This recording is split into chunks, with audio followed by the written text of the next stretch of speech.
Tonight, we're doing one of the hardest breweries to get beer from, Alpine Beer Company's Nelson. Stay tuned, it's gonna be a good one. Let's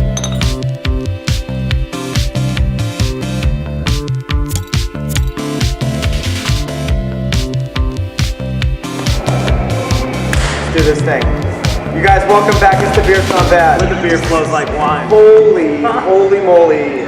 It's been a long time since we've done this. It's been a while since I've said that. I think I remember the tagline. It's been 2 years. I think it was 2011 when we ended it. Girlfriend, turmoil, life, everything happened. It really was. Was it that long? Yeah, it's pretty long. It's been a while. Yeah. It's been pretty crazy. It's been a kind of while. loud in here. We're in a new setting tonight. So Scott and I are going to kind of have to scream at you until we get our mic situation figured out. So, but we're back, ladies and gentlemen. That is the point. We are back. We're back. And so tonight we're hanging out in our new setting, secret location, just to have a cool backdrop and kick it off. You know, today is the New Year's Day, and I thought nothing better than to get out here, drink some beer with Scott, and let's make this thing happen. All right. I brought a black bag. I know you saw what it was already, but I wanted to reveal this secretly because this is something that it took me a long time to find and get, and I'm kind of excited to do this. Ladies and gentlemen, tonight we're drinking a specialty from Alpine Brewing Company, Nelson.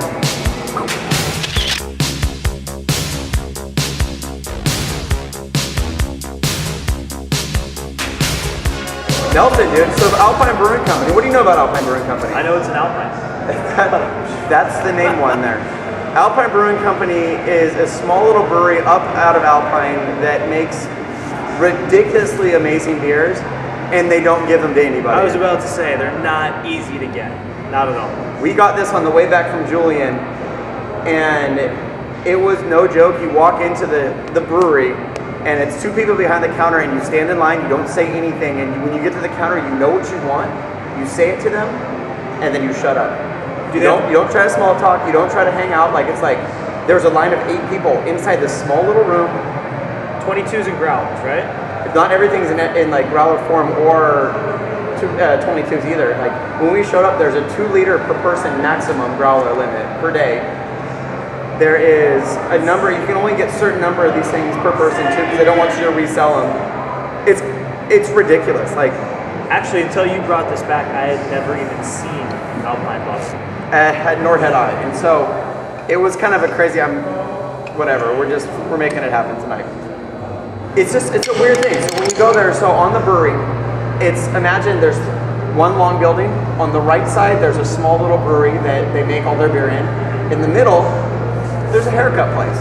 And on the other left-hand side, it's a small little like brew pub, food eatery that they have their beer on draft. And you can't go from one to the other. You have to buy your beer and put it in your car and then go get food. You can't bring it in. What about getting the beer and a haircut?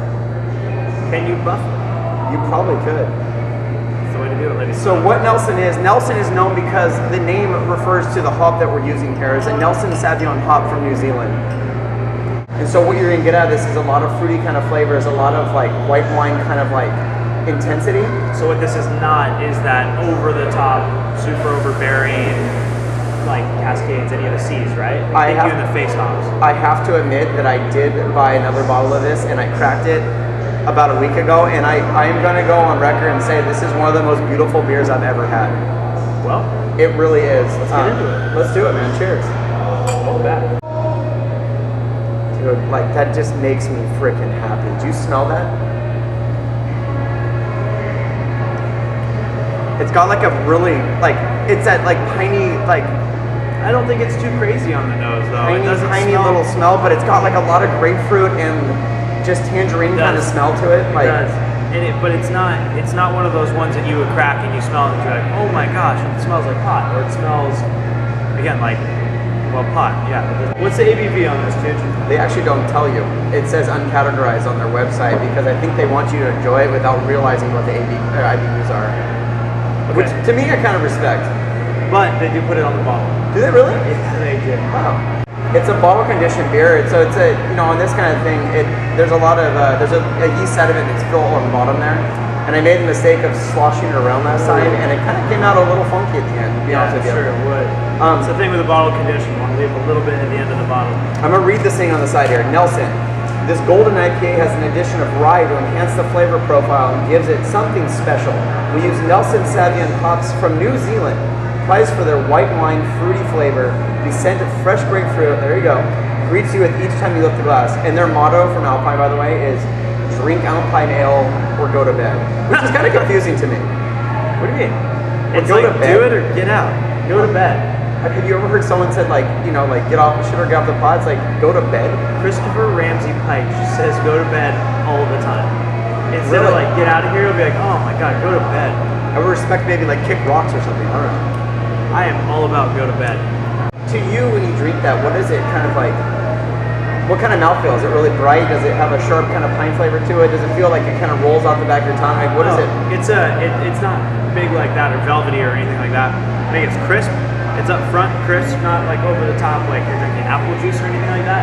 But really crisp and then has that lingering flavor but not overpowering. This for 7% is the kind of beer that you could Is it really? That's what I said. Yeah.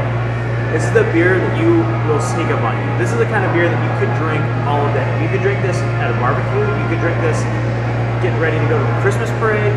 You could.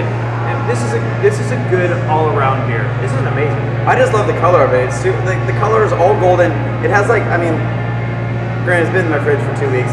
The lacing is really minimal. The head was really minimal when I poured it, so it may have been in there a little bit longer than it should have been. But realistically, it's like a really bright flavor and super, like that grapefruit kind of flavor keeps like coming back to me when I drink it. If I had to sum it up, I would say it's amazing. Right there. That is your You nailed it. Their brewery, they're really content with doing small batch amazing beer, and I can't fault them for that. I am, however, a little bummed that it's very hard for us to find it. And on their website it says there's only 3 liquor stores in San Diego that sell it. Best Down Beer Shop, Vines and Vines, and then someplace in Escondido.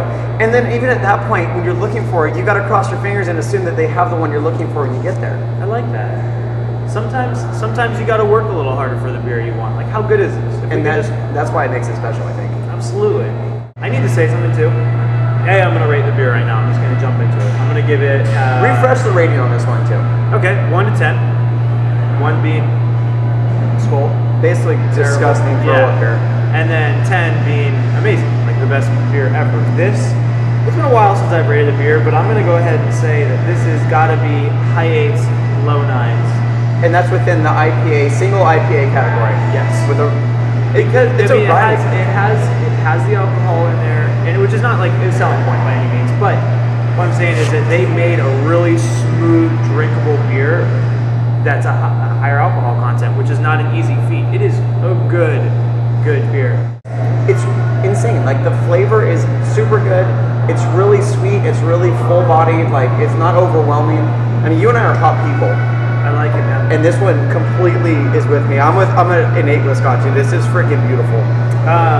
It is all up in my mustache right now. Well, you know what? Welcome back. Success. Even if the audio came out a little shoddy, and Pat, you're gonna have your work cut out for your editing. I think that this is pretty goddamn good. It was a good run for the first one. We haven't done this in 2 years, you guys. So you know what? Hang in there. We'll get the mic shit figured out, and we'll come back and redo it. You know what this is? Alpine is our LaChouffe 2. God, dude. That was the beer review that never was. That was the 20-minute beer review, which is, I think, probably pretty close to where Alpine is. Whatever. We're getting back to the saddle, you guys. Thanks for tuning in. I'm Pat. I'm Scott. We'll see you next time.